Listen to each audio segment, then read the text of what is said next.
Olá para você que nos assiste aqui pela TV Câmara. Começa agora o programa Questão de Ordem, uma oportunidade de você conhecer um pouco mais da atividade legislativa aqui da Câmara Municipal de São José do Rio Preto.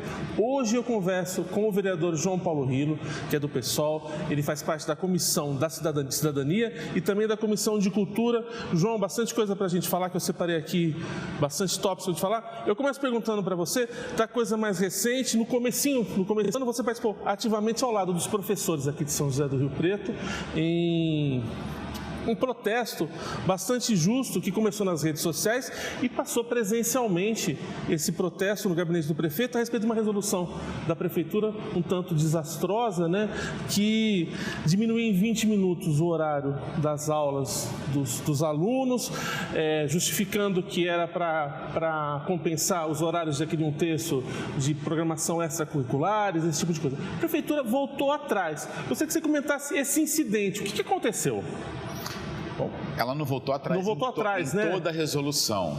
Voltou atrás em alguns pontos lá, que diz respeito a um pouco a reorganização de horário escolar, enfim. Mas a questão principal, que é a redução do tempo da permanência do aluno dentro da escola, na sala de aula, dentro da escola, é muito drástico, é perigoso isso, porque Rio Preto tem indicadores ruins do ponto de vista da avaliação da educação. E o governo federal, ele está numa outra proposta. Vai na contramão do que se prega, né? Vai na contramão, porque o governo federal está estimulando o aumento, está inclusive criando estratégias financeiras para financiar o aumento da permanência do aluno dentro da escola, e óbvio, né? E não é fazer das escolas um depósito, é oferecer qualidade, condições de trabalho, valorização de todo o corpo de profissionais da educação. Estimular ensino integral onde for possível. Então, e o governo do Edinho vem na contramão, e um governo que tem indicadores ruins de evasão escolar, né, indicadores ruins de avaliação do prédio físico, não tem um plano de reforma, a maioria das escolas com problemas estruturais, e aí apresenta. E por que isso, a redução? Porque o governo lutou de maneira muito equivocada contra uma lei federal, que é a jornada do 1/3, o direito que o professor tem de cumprir a sua carga horária, 1/3 dela, extra sala de aula, para se preparar, conversar com a família, atender individualmente, né, questões mais delicadas. Para material pedagógico. Enfim, é esse tempo de preparação do professor. E é obrigado a cumprir, é uma lei federal. Eles resistiram até onde puderam, começaram a cumprir, mas daquele jeito. Para cumprir a jornada de 1/3, o direito de 1/3 do professor, você tem que aumentar o número de professores. Eles não querem fazer investimento no povo. Não tem investimento no povo. O povo está fora do orçamento da prefeitura, essa é a real. Porque o prefeito não quer gastar dinheiro com a educação. Então, ele não contrata professor. Qual foi a solução brilhante? Diminui o tempo de permanência do aluno. 20 minutos ali, né? Está tirando de quem? Do ator mais importante do sistema de educação brasileiro, que é o aluno, que é o estudante. E aí, óbvio que tem uma grita. O prefeito, ele está pagando para ver, porque ele foi alertado, os professores fizeram uma visita para ele, embora um organismo de imprensa que chamou de invasão, né, uma coisa absurda, como se a prefeitura não fosse pública, como se professores públicos não pudessem ir até o gabinete do prefeito para ser recebido. Eles estiveram até lá, o prefeito, depois de muita luta, fez uma reunião, recebeu uma comissão, mas manteve a posição da secretária, que não alterou essa questão. Eles estão pagando para ver. Ontem na Câmara, aliás, numa das sessões na Câmara, a própria base do governo já se posicionou com grande insatisfação. Por quê? Os pais que já estão sabendo Começa a mexer com os pais também, né? Porque muda toda uma rotina de trabalhadores, né? Que tem que deixar filho na escola, porque mexe com o horário de entrada das crianças, né? Exatamente. E aí agora é o seguinte, tem a vontade de boa parte dos vereadores de convocar a secretária. Enfim, começa agora o movimento de pressão que não é só de educadores. Agora entra as famílias, entra a parte dos vereadores eleitos, outras entidades, Ministério Público. Você está tirando o direito, você está sequestrando o direito. essa redução de direito, você diminuir o tempo de permanência de um estudante dentro de uma escola, isso é retirada de direitos. Então, na verdade, essa discussão não terminou, tá só começando, na verdade. Está só começando. Está só começando. Uma outra discussão que começou há muito tempo e que eu acredito que esse ano tem que se dar um fim. A gente conversou sobre isso na última vez que nós estivemos aqui gravando Questão de Ordem, em relação ao 5G, João. Como é que você acha? Esse ano tem que resolver essa situação, vai aprovar, né? Vai aprovar. Aconteceu aquilo que você tinha falado para mim no outro programa, que foi rearticulado o projeto? Foi rearticulado o projeto, os interlocutores, e vai votar. Eu não tenho dúvida que vai votar a favor, que vai ser aprovado o projeto. Você acredita que logo vai ser... regulamentação do 5G na cidade? Sim, sim. Eu acredito. Certo. Então, é uma discussão, um problema que sangrou demais, né? Aí é sempre assim, né? A Câmara, que sempre é tratado como um organismo por uma parte da imprensa que representa interesses, a Câmara é tratada como um organismo democrático desnecessário, muitas vezes. É um absurdo, flerta com o autoritarismo. Muitas vezes é isso, é uma esculhambação. Aí, quando precisa arrumar um bode expiatório, é a Câmara. Aí eles deram um poder para a Câmara que a Câmara não tem. O 5G não existe em Rio Preto por conta da Câmara Municipal. Bom, eu votei favorável, mas não acho que quem votou contra é contra o 5G. O problema é a articulação do governo. Nem o prefeito conseguiu explicar o 5G quando foi abordado. Então, o que eles querem falar? Então, os jornais que representam o governo, muitas vezes, faz espécie de uma desinformação para a cidade, né? E uma falsa confusão, uma confusão intencional de confundir um poder legislativo com seus representantes, com os vereadores, exatamente, né? Fica essa coisa meio nebulosa. Joga né? água suja com a criança junto. Isso. Então fica uma coisa, o problema é com a Câmara. Não é com a Câmara, não. São com pessoas que estão votando desse jeito, né?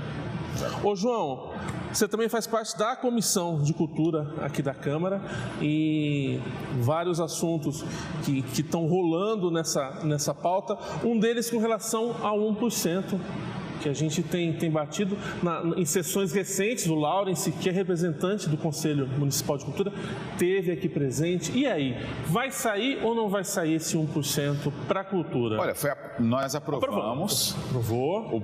Na LDO, depois na lei de orçamento. Você reforçou aquilo no orçamento, né? De 5 milhões, né? O governo entrou com uma ação, pedido liminar, não conseguiu.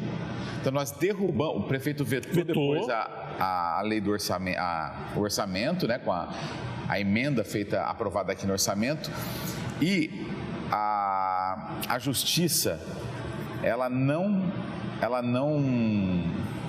concordou com o pedido de liminar, então vai ser analisado. Perfeito. A questão é, com a derrubada do veto, está valendo. Sim. Está valendo. Tanto é que já foi falado que vão ter reuniões setoriais, né? Que vão começar a mexer esse doce, né? Tá valendo. Agora, sim, tem que derrubar o veto. O veto vai ser pautado, provavelmente, a próxima sessão, tem que derrubar o veto. Se for derrubar o veto, tá valendo. Ela tá valendo. Tem que ser aplicada. Tem que ser aplicada, a não ser que eles derrubem na justiça. Mas não tem. O remédio mais rápido que eles pediram lá, o Tribunal de Justiça não atendeu. Não jogou o mérito ainda. Tua opinião, quais são para esse ano? É um ano difícil, um ano de eleição, um ano atípico. Quais são as grandes votações que você acredita que vão ser debatidas aqui na Câmara? Tem algum assunto que você acha que precisa ser debatido aqui? Ou por ser um ano de eleição, vai ser um ano mais... Não, tem muitos assuntos, eu acho que não vai ter nenhuma pauta extraordinária. O que tem que é muito polêmico é a questão do SEMAI. O SEMAI é uma autarquia que é fruto de uma luta popular, feita em 2001, 2002. E quando o Edinho foi eleito, isso. O Edinho ele tinha a visão de privatizar, teve um movimento muito forte na cidade. Exatamente. Contra a privatização do SEMAI. Depois ele tentou privatizar o esgoto numa emenda de um vereador chamado Edmo aqui da casa. Também não conseguiu aprovar, o movimento foi muito forte, enfim. Tá aí a autarquia. E o SEMAI, graças a essa luta popular e essa vigia que a cidade fez, o SEMAI é um exemplo para o mundo, porque muitas cidades europeias que praticaram, no final da década de 80, começo da década de 90, que praticaram a privatização do saneamento, estão voltando atrás agora. Que sofreram com esses efeitos. Tá, claro, exatamente. Então, Rio Preto é um exemplo importante que não permitiu isso. O que eles querem agora? Eles alegam, né? Eu tenho dúvida dessa urgência. Eles fazem um terrorismo. Se não captar água do Rio Grande, né? Vai faltar água em Rio Preto. Ora, tinha outras posições também. Mas, enfim, vamos levar em consideração de que isso, de fato, é importante, tem que ser feita a obra. Aí o governo, para poder fazer a transferência de recursos, porque o município não consegue fazer uma obra dessa. O governo federal, ele exige que você tenha uma agência reguladora. A minha proposta é que a gente crie a nossa própria agência reguladora pela região metropolitana. Por que tem região metropolitana? O Edinho é o principal representante, é o presidente ou coordenador da região metropolitana, né? E ele assiste Olímpia, que está no direito legítimo, de fazer o movimento de instalação do aeroporto internacional em Olímpia e não entra no debate. Ele não conversou com a cidade sobre a captação de água do Rio Grande ainda. Então, essa história de entregar, que esse é o projeto polêmico que está na casa. Sim. Eles querem entregar o SEMAI... E tratado como urgência, né? Tratado como... Eles querem entregar o SEMAI para uma agência reguladora, acho que de Piracicaba, ali da bacia de Piracicaba que foi criada. Ali, a agência reguladora, você sabe que ela regula o preço. Então, sim, eu sou radicalmente contra do jeito que está posto esse projeto, porque é o primeiro passo para a privatização, na minha avaliação, da nossa autarquia, que é um exemplo no que aconteceu em cidades do mundo inteiro. O Rio Preto é um exemplo, não privatizou o seu sistema de saneamento. Tem um sistema financeiramente saudável, ele deveria ser mais competente e mais eficiente. Sim. É muita lambança que tem, é outro ponto nervoso do município que tem que ser olhado com mais profundidade. Mas eu acho que nós temos que manter a nossa autarquia como ela está. E se é necessário criar uma agência reguladora para receber recursos para essa obra, que se crie na região metropolitana. Que seja uma coisa feita aqui em São José do Rio Preto, em parceria com as cidades vizinhas. Tem cartel para tudo, né, Matheus? Não sei em relação a essa, mas tem cartel para tudo. Isso é uma forma de mesmo quem está saindo do poder, manter algum controle, alguma interferência na autarquia. A minha leitura é essa. Esse, então, seria, na sua opinião, o grande projeto, um dos grandes projetos. Nós estamos falando de água, nós estamos falando de saneamento. E de muito dinheiro, né? E, na verdade, de meio ambiente, qualidade de vida, porque a Secretaria de Meio Ambiente, ela tem algumas pequenas funções, outra muito grande, que é o lixo. Ela não tem recurso. Não tem recurso. Não. O recurso está onde? No SEMAI. O recurso está no SEMAI. Então, nós vamos entregar? Não tem o menor sentido isso. João, voltando à Comissão de Cultura, a gente tem o Carnaval batendo a nossa porta e você faz parte da Comissão de Cultura. Tem um projeto, inclusive, de sua coautor, justamente o presidente da Câmara, Paulo Paulera, que inclui o Bloco do Saci, é o único bloco dos tradicionais blocos de São José do Rio Preto que não estava incluído no calendário de São José do Rio Preto. Você que é de São José do Rio Preto e acompanhou o auge do carnaval das escolas de samba, você acompanhou o declínio desse carnaval que se fazia antigamente, o ressurgimento por meio dos bloquinhos. Se você fizesse uma análise, uma manifestação, a importância dessa manifestação cultural para a história de São José do Rio Preto, do carnaval, sobretudo esse carnaval de rua popular, feito justamente pelas camadas mais simples da população. Sim. Eu tenho uma vivência e uma sorte muito grande de ter convivido dentro de uma escola de samba, né? Meu pai, ele compunha a direção da escola Unidos à Boa Vista, junto com... À época eles eram jovens, né, entusiastas da escola de samba ali de um bairro, né? Então a escola de samba, ela tem essa característica mesmo, é um movimento cultural muito forte. Muito popular, né? Muito popular. E no Brasil, pelo menos em grande parte do Brasil, o carnaval, ele é samba, né? ele está dentro do universo do samba. Sim. Não são todos os lugares que essa estética, essa linguagem é predominante. Outros países, até em outras regiões do Brasil, mas no geral é o samba. Então o carnaval ele se encontra, né, com o samba, que é esse universo, essa linguagem potentíssima brasileira que é o samba. Então as escolas de samba, ela tem um exercício de comunidade, porque é um exercício político de vida em comunidade. Porque se trabalha durante muitos lugares o ano inteiro, mas aqui eu me lembro que era pelo menos 5, 4 meses de muito trabalho e de convivência. Então, você tinha um barracão central perto ali, um galpão perto ali da sede da escola, e depois não cabia tudo. Então, a confecção desse carnaval, a produção desse carnaval era feita em alguns quintais. O quintal da minha casa foi um deles. Né? Então eu convivi com produção de alegoria, de carro alegórico, de fantasias. Meu pai é muito criativo, sempre atuou, né, nessa questão.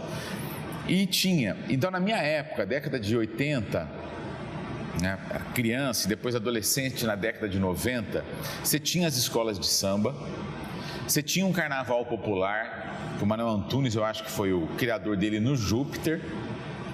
Você tinha depois, né, que você terminava as escolas, você tinha ali um baile, né, popular, tinha lá 2, 3 bandas que se revezavam à noite, que você ficava ali. E você tinha clubes, que não era para todo mundo, mas o Preto tinha essa cultura de clubes. Então, vamos dizer, uma classe média até mais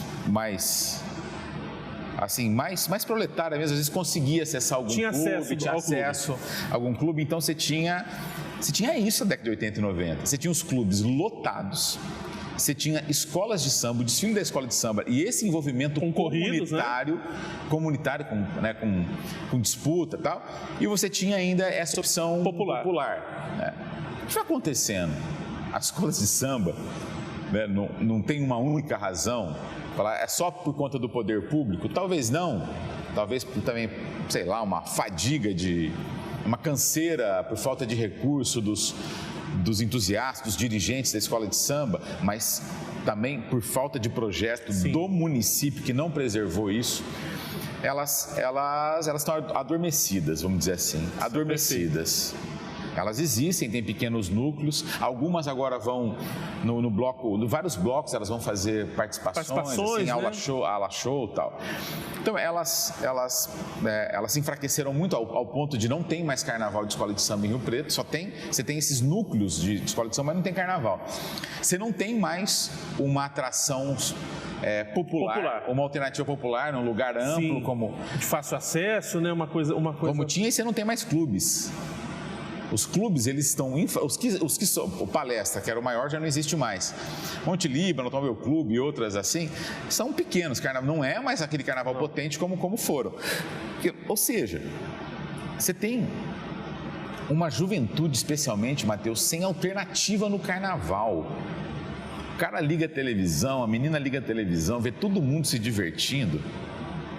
Né? Porque só fala de ver aquele mundo de fantasias, pessoas felizes se divertindo no camarote da Brahma, no desfile de São Paulo, no desfile do Rio de Janeiro, ou megas festas como essa que acontece em Rio Preto, que não é festa de carnaval, é um festival de axé e sertanejo, né? O Oba é um festival sertanejo. Sim. Um festival de axé, um carnaval privado, fechado. Aliás, que a prefeitura é bem generosa com eles. Se a prefeitura usasse 10% da generosidade que eles usam com o Oba, com os blocos, a gente faria um carnaval maravilhoso nessa, de mais do que nós vamos fazer ainda. Então, o jovem está ali, vê aquilo. Não tem nada na minha cidade, eu não sou sócio de nenhum clube, não tem mais uma escola de samba para eu me juntar, para eu compor a bateria, para eu desfilar, para depois a gente junto lá no Júpiter Olímpico, no Carnaval Popular. Não tem. É quando os blocos, obviamente, eles começam a ganhar uma importância. Primeiro porque tem um movimento nacional de blocos. Isso já há 15, 20 anos que ele foi engrenando. São Paulo explodiu. Exatamente. Mais de 450 blocos tem em São Paulo, tem toda uma estrutura, um pensamento para que ele se realize, porque é o espaço democrático. É o espaço democrático. Então, os blocos, ele ocupam. Porque é um período que o Brasil para. Sim. Quem quiser fazer retiro, vai fazer retiro. Quem quiser fazer uma novena, vai fazer. Ir para a igreja, ir para o culto, ficar em casa, ir para um rancho. Cada um, é um momento que o Brasil para. Uns para descansar, outros para ir ao encontro de uma felicidade, de uma alegria, de um momento de uma vida comunitária. E aí as pessoas não têm alternativa para isso. Sim. Então os blocos, eles ocuparam esse espaço. Tem muitos blocos em Rio Preto hoje, alguns estão crescendo bastante. E tem o Bloco do Vasco, que eu faço parte. Sim. Eu sou um dos fundadores daquele centro cultural.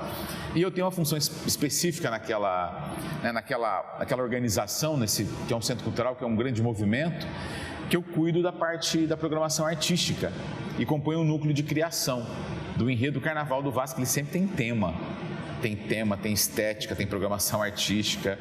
É porque eu venho do teatro, eu sou dramaturgo, eu sou encenador, então a minha cabeça pensa assim, qualquer tipo de atividade que eu faço, ela pensa nesse contexto de fato de cultura popular, de manifestação. Quantos anos já de Vasco? O Carnaval, 13 anos. 13 anos de Carnaval, e a gente já pode falar... teve 2 anos por causa da pandemia, né?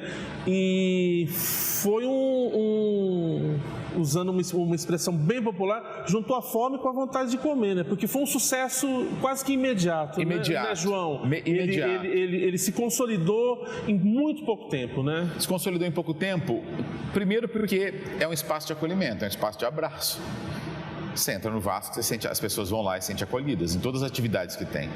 Desde o cursinho pré-vestibular, da cozinha solidária, das feirinhas de artesanato, dos sambas, das atividades teatrais, musicais, as pessoas se sentem acolhidas ali.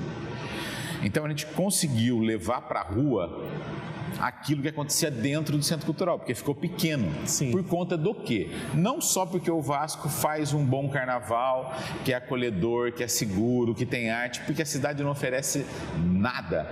O poder público não oferece, essa é a verdade. Então sabe que lá nada. Vai encontrar. Vai encontrar lá em outros lugares. Aí ele explodiu em pouco tempo, aquele espaço ficou reduzido, nós fomos para a rua. Foram 2 carnavais na rua. E qual é o espaço, né? O espaço, eu gosto de usar a expressão, espaço cênico dessa grande intervenção, desse festival. Era o próprio Vasco e o quarteirão do Vasco, uma rua. Interdita outras, por causa da mobilidade urbana, mas o espaço oficial era esse. Ficou pequeno também, Matheus. Ficou pequeno também. Quantas mil pessoas vocês recebem lá? A Polícia Militar, em 2020, foi 2020, eles calcularam que passou pelo Vasco 20 mil pessoas por dia. Tá. São duas festas, né? Dois dias. Tem os 2 pré-carnaval, que é o dia 2 e 3, que é lá dentro, entrada limitada, né? Outra. E depois 11 e 12. Tudo é gratuito, mas a entrada é limitada no dia 2 e 3, porque é lá dentro. Perfeito. Agora no dia 11 e 12 não, é na rua. Então o que foi pensado? Porque o que acontecia depois? A festa do Vasco, ali, o Bloco do Vasco, ele encerra para valer meia-noite. 11h30 mais ou menos a banda para de tocar. Aí fica um DJ diminui o volume, a dispersão. Meia-noite a gente comunica, os órgãos todos, tudo tem que ser comunicado, polícia, encerrou aqui. Olha onde nós vamos voltar de novo. Hoje, com a ferramenta do WhatsApp, os jovens mais ligados à cultura do hip hop, à cultura funk, que não tem alternativa de diversão, eles organizavam uma festa. Eles organizavam uma festa desorganizada, né, na pracinha, subindo ali, né? Subindo o Vasco. E isso deu problema nas 2 vezes, mas é pós-carnaval. Durante 13 anos não teve uma ocorrência no espaço em que o Vasco ocupa, né, e assume como responsabilidade aquele espaço. Com toda a infraestrutura que se tem, segurança, banheiro químico, iluminação, praça de alimentação. Um festival mesmo, um festival, porque esse ano são mais de 30 intervenções artísticas. Tem uma curadoria, é pensado... É muito interessante, porque é isso, é um festival mesmo, é uma grande intervenção. E esse ano a gente pensou o que para minimizar esse problema? O que acontece? Esses jovens ocupavam a praça, como não tinha alvará, estão desorganizados, volume de som, não tem nada... Os vizinhos começavam a reclamar, porque sabiam que o permitido, aqueles que assinaram até que autorizam o Vasco a utilizar a rua para fazer a frente da sua casa para fazer o carnaval, começavam a se incomodar demais. Aí ligava para a polícia chegava lá e fazia. E aí vira uma praça de guerra, são cenas dantescas, a polícia tinha que agir. E a molecada não queria sair, então são cenas muito ruins mesmo. Mas a gente não pode tentar tratar a consequência, tem que entender a causa. Perfeito. Então tem duas causas ali que gerava isso. Primeiro, essa ausência de alternativa para a juventude mesmo. Isso é muito sério e isso é com o poder público. O Centro Cultural não dá conta de atender todas as expectativas de uma cidade desse tamanho. A outra questão é o espaço público ocioso. O que nós fizemos? Sim. Ocupou agora. Primeiro que vai ter uma vazão, o palco central vai ser vazado. Ele vai dialogar com os 4 cantos. Entendi. Vai estender iluminação, decoração, banheiro químico, bares, caixas, segurança, ambulância, para esses espaços todos. Então vai ocupar a cruz inteira ali. E a praça vai ser ocupada, virou o espaço, como é uma homenagem aos educadores da educação, o espaço Carolina Maria de Jesus. Vai ter atrações ali, vai ter uma praça de alimentação, um palco belíssimo, aquela figueira vai estar decorada, uma figueira imensa que faz uma sombra, vai ter atividade de manhã, feira de artesanato, lançamento de livro, sarau de literatura e de poesia, roda de samba, homenagem ao Bloco do Saci, homenagem aos educadores, por meio das suas entidades, e isso tudo nos 2 dias cedo, até as 2 horas da tarde. Em 4 horas, começa o que a gente chama de palco principal, mais pelo volume de pessoas, aí as bandas fazendo... É uma escolha, é uma decisão e, sobretudo, política de abrir isso aí, né, João? Porque o Vasco poderia muito bem fazer um belíssimo carnaval fechado da porta para dentro, né? Restrito, né? E o que deu para entrar, entrou e lamento, né? Cada um que vá... Exatamente, é uma opção política... de abrir isso, de ser uma opção comunitária. Uma opção comunitária. É o direito à felicidade, o direito ao lazer, o direito à arte, à cultura. Como que o entorno lida com isso, João? Como é que é a relação do centro do Vasco, sobretudo do Carnaval do Vasco, com o entorno ali, com a vizinhança? É boa. O Vasco conseguiu 75% dos moradores. Aprovação. Das ruas que precisam ser interditadas. Teve gente que não quis assinar, falou, não tenho nada contra o carnaval, mas não vou assinar, porque às vezes o outro vizinho cobra. Tem aqueles que não assinam porque não querem que aconteça ali, e tem aqueles que foi oferecida essas alternativas, que de fato se preocupam com o quê? Por exemplo, tem alguém com algum problema, alguma enfermidade na casa, né? Um idoso mais velho, com Alzheimer. Então, primeiro, tem um plano de vazão, caso aconteça alguma coisa. Segundo, o Vasco colocou à disposição um segurança na porta dessas casas específicas que tem essa demanda. Tem essa demanda. E, em última alternativa, chegou a oferecer um hotel para um caso mais, talvez a pessoa até aceite por 2 dias. Você tem que criar alternativas também. Perfeito. Tem que ter um esforço. Então, a gente fez um movimento.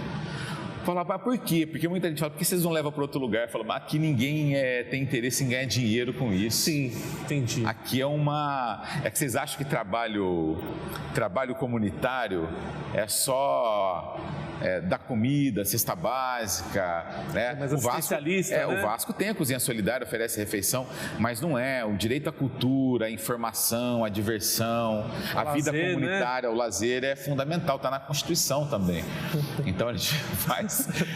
Então não tem interesse, fala por quê? A gente sabe que, claro, você não faz um carnaval desse tamanho, com essa expansão, com essa programação artística, sem alguém que não gosta de carnaval não se incomodar com o barulho, uma coisa ou outra. Faz. Agora, e o benefício? A vida é coletiva.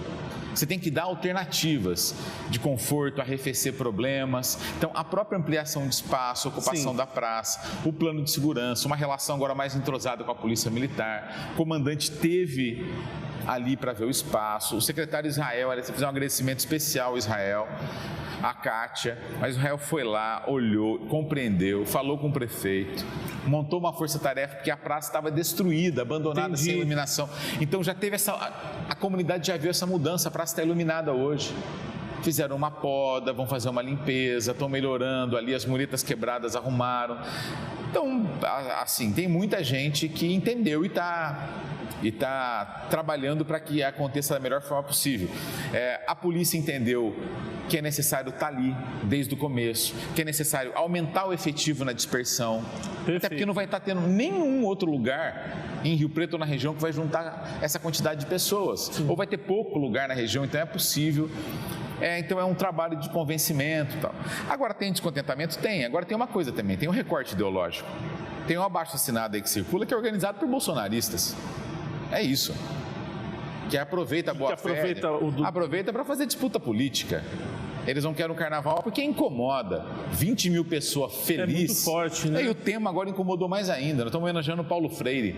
Paulo Freire foi o intelectual mais atacado nos últimos 6 anos. O livro foi a coisa, o objeto, o símbolo mais atacado nos últimos anos. A instituição pública de educação, a universidade, a escola pública, foi a mais atacada. Então nós estamos homenageando essas coisas, esses símbolos e essas pessoas. Darcy Ribeiro, Danilo Miranda, Carolina Maria, Conceição Evaristo. Isso deixa essa turma meio irritada mesmo. Agora é o seguinte, se 200 abaixo-assinados é importante para fazer a prefeitura ter dúvida se vai autorizar ou não, eu quero saber o que ela acha de 20 mil pessoas beneficiadas por um carnaval, uma programação artística dessa. Nós estamos numa democracia ainda. Sim. Então, isso tem que ter algum peso. João, passa o serviço para o pessoal lá de casa do Vasco, domingo e segunda de carnaval, não é? Domingo e segunda de carnaval, tem o pré-carnaval que acontece sexta e sábado. Só que esse acontece dentro. São sexta e sábado, dia 2 e 3, tem o pré-carnaval. Com lançamento de livro, com participação de 2 bandas, o Samba de Rua e a Máscara Negra, que é a formação de banda do Vasco, Potril, com participação especial da bateria da Unesp, dos estudantes da Unesp. Lançamento do livro da Juliana Costa, um livro infantil com contação de história. O Teatro Zé Celso do Vasco vai se transformar no espaço Paulo Freire. O palco principal é o palco Danilo Miranda. O outro palco da praça é palco Carolina Maria de Jesus. Então, estamos trabalhando esse universo. O pré-carnaval restrito. Isso. Então tem que chegar cedo. Vamos lá, carnaval é restrito dia 2 e 3, a partir das 19 horas na sexta e a partir das 17 no sábado. Lembra de cabeça o endereço do Vasco? Lá na Boa Vista? Acho que é 1840. A rua São... é quase na esquina da Ipiranga com a São João. A nossa Ipiranga com a São João. E dia 11 e 12, que é domingo e segunda. Então, pré-carnaval 2 e 3... Carnaval mesmo, na rua 11 e 12. É isso, aberto a toda a população. Toda a população. De São José do Rio Preto. Mesmo dentro do Vasco, que é limitado, é gratuito. E chegar cedo. 1 hora antes, eles vão liberar a entrada. Tem que chegar cedo, porque tem toda essa programação está no Instagram do Vasco, gente. Você procurar ali no Centro Cultural Vasco, no Instagram, que você tem toda... Eu acho que a programação completa, esses dias, eles estão lá no Instagram... fragmentados, né? Perfeito. Ali. Mas amanhã ou depois deve já ser colocado a programação completa.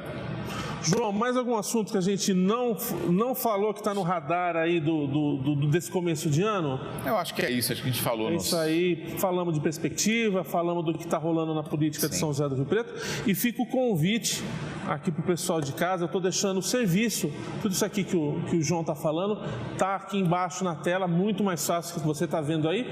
E o convite do João, em nome do Centro Cultural do Vasco, e outros carnavais de São José do Preto, de bloquinhos, tem programação para todo mundo, Para todo mundo. Eu participo, vou no Saci, vou na Carlota, vou em outros blocos, né? Gosto, e sou um dos colaboradores do Centro Cultural. E, aliás, isso dá uma energia muito boa para a gente que quer pensar, criar coisas assim que garante o acesso à cultura, à arte, à felicidade, à vida comunitária para as pessoas. Isso é muito legal. Isso aí.